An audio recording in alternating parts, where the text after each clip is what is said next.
We have next question, Sister Amal from Austria, mashallah, tabarakallah. She emails and she says that she is confused that why do we not take into account the ethical treatment of animals in declaring something to be haram and halal. She writes a lengthy email and then she says, basically summarizing it, that she doesn't understand why haram and halal is only linked to the last 2 minutes of how the animal is slaughtered.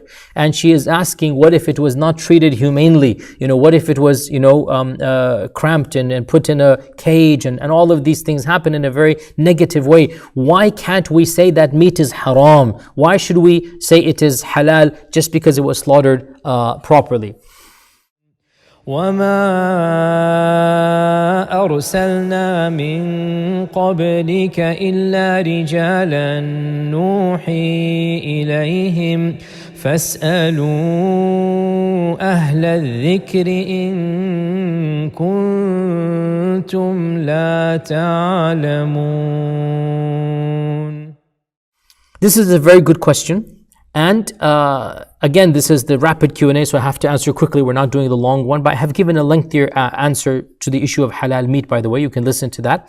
But to a simple response is that, dearest sister, I feel your email is very, let's say passionate, and I feel you have some legitimate points, and I understand you want to make this meat haram because you want to raise the standard of how animals are treated, and you want the Muslims to basically have a higher bar. But you see, dear sister, we follow the Sharia of Allah subhanahu wa ta'ala. It is Allah who sets the bars. It is Allah azza wa jal who defines haram and halal. It is Allah who defines ethics and what is something that is discouraged and what is something that is forbidden. And when it comes to animals, you see, dear sister, I understand your point, but you have to also flip it around and see, if you raise the bar so high that 90% of animals would not be allowed to eat, for example, I'm just giving an example here, it's not fair for the poor person who cannot afford, the type of meat you're asking for, the most ethical, humane, it would be impossible for the average person to then obtain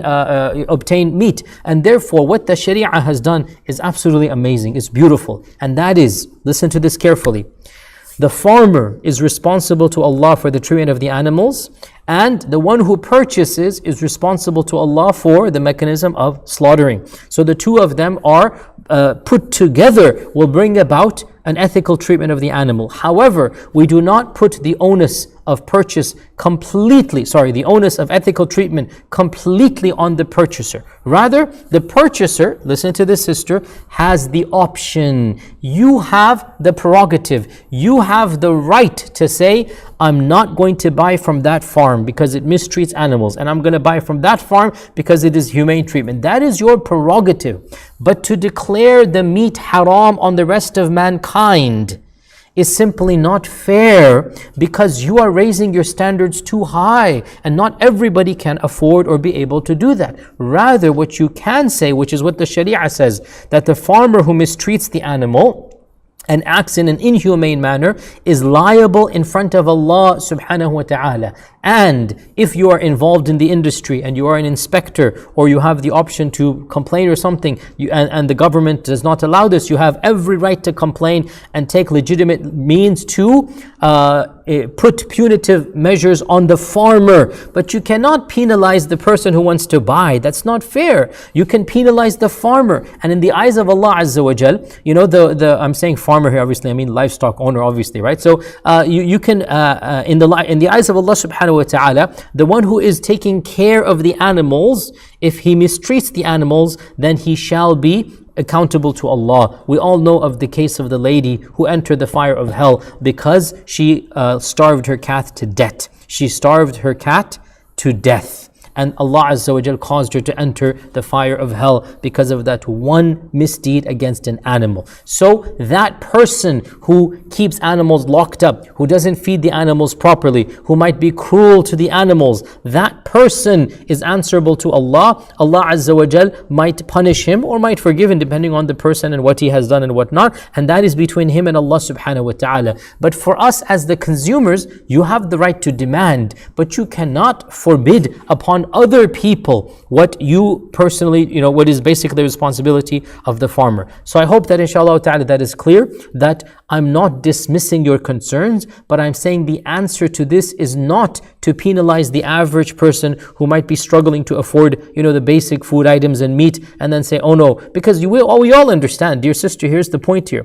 The type of meat that you want will cost double or triple. That because why do they cramp animals up like this? Why do they do this? It's a vicious loop here. I'm not justifying. I'm simply telling it like it is. It is the reality, right? So you can lobby for legislation. You can have the government get involved. You can monitor and do whatever. But in the end of the day, it's not fair to penalize the average consumer and say to him, in the eyes of Allah, you're guilty for purchasing from a person, or even to oblige the person to do more homework, because again, the Sharia is meant to be easy for everybody. The only thing you should be obliged to do is to ask, is the meat halal and was it slaughtered properly? I cannot eat pork, and if I eat a cow or I eat a goat or something, I have to ask, it's a halal shop, let's say it's done. If it's clear it's from a halal shop, then I'm assuming that should be fine here. So as long as it is a halal animal and it has been slaughtered properly, that is the bare minimum, and you cannot obligate more than what Allah has obligated. Indeed, whatever Allah has made halal is halal,